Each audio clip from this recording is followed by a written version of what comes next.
Minister, I hear about strategies and plans. I don't see the grid being built. I don't see the offshore wind being actually provided.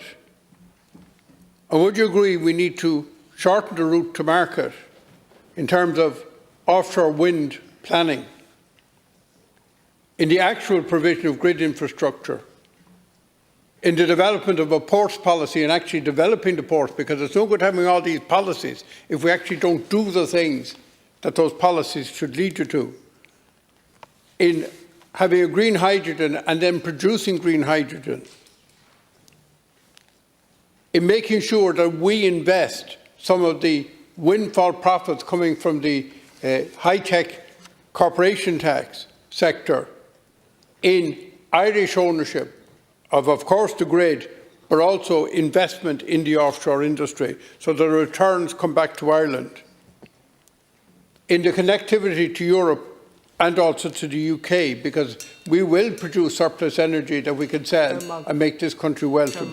What are you actually going to do to make these things actually happen on the ground? Because all I hear are about plans and strategies, but I don't see it happening on the ground. I hope in the coming weeks you will see real change occurring. Can I say the reason I was in Tarbert last week, it was also subsequent to a visit to Shannon Foyne's port, and I want to maybe just take that as an example. I could talk about the Skerja Rocks project in Connemara or the plans in Galway, but if I can take the Shannon Estuary just as one example, and I might refer you to, which I think is a very significant report that they've commissioned from Bechtel to look at the potential in the Shannon Estuary. I had a meeting with the Shannon Estuary Economic Task Force, and I believe we're all at idem with the sense of the opportunity. Huge scale, not without its challenges, not without we have to get the environmental and public support for it, but the potential development there, if you look at the Shannon Estuary, with Moneypoint and Tarbert on either side, with fantastic grid connection and sites that are ideally suited for new power generation or new hydrogen, green hydrogen or other infrastructure developments. If you look at Shannon Foyne's port itself, Deepwater Port, with an island right beside the port which could be a appropriate place for development, for the construction and assembly and formation of these new offshore turbines. Locations in the estuary where we would look to store them in advance of getting the weather opportunity to go out into the Atlantic. This is real. Thank you. The government is 100% committed to it. We will deliver it. 1 minute. Two specific questions. One is, when will we actually see the wind turbines in the Irish Sea, which is the easiest place to put the offshore at the moment, and where there has been most advancement? When will we actually see them turning and producing electricity? Because all these strategies and plans will not produce electricity. What will produce it are turbines connected to the grid. And my second question is, there was a recent report that said that there's only one port in Ireland fit, and that is in Belfast, fit to service this industry.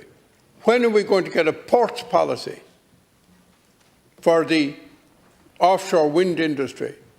And can you tell me, is all the coast relevant to this? And you mentioned, for example, the Skerja, including the coast of the west of Ireland. Is it going to be covered in this ports policy? We will need further onshore wind and solar and batteries and pump storage and a whole range of other solutions as we transition to this zero carbon and stable and secure and lower cost energy system for our people. The RES auction systems will continue. We've done 2. The 3rd will come up and learn lessons from the first 2. But we will also then be developing in the coming weeks, if not days, we will be setting out the renewable support scheme which we will use for offshore, including the likes of projects and potential projects in Skerja Rocks or on the East Coast. And that we have to be up there. We are competing with, as you say, the UK, France, Germany, Holland, Belgium, list as long as your arm of other countries who have similar ambition, so we do need to be quick. The expectation is that our auction system, as I said, will start before the end of this year, conclude spring, summer next year. Planning system then has to be engaged. The exact timeline that takes, I suppose, is the key unknown, to answer Deputy Keefe's question. But if that was concluded and projects then ready for contracting early or mid-2024, you would see construction and starting in that sort of 25-26 period. And it's in that sort of time frame that we need to deliver. It does take time. While we're doing that, there's other overtime. projects onshore that we Or also need to deliver.